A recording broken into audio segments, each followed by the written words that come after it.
Okay, for this demonstration, all you're gonna need is a bottle of water, and you can use a pen cap, but you'll need to like hot glue some paper clips to it to weight it down.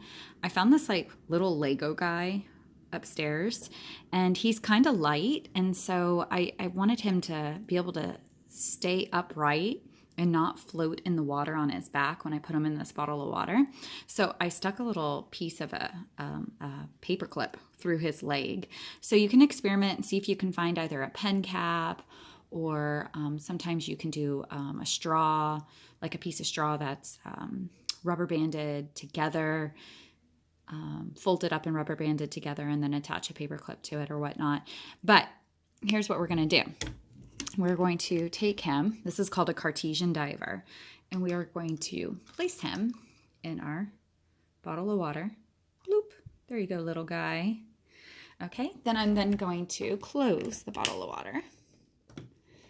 And he kind of just floats there in the surface. There we go. I can't get him to turn, sorry. So then what I'm going to do is I'm going to squeeze this bottle of water as hard as I can.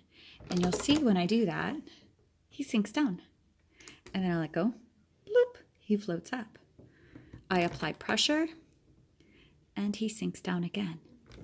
And I let go, bloop, he floats to the top. We got stuck on the inside little ridge. Squeeze, bloop, he floats up again.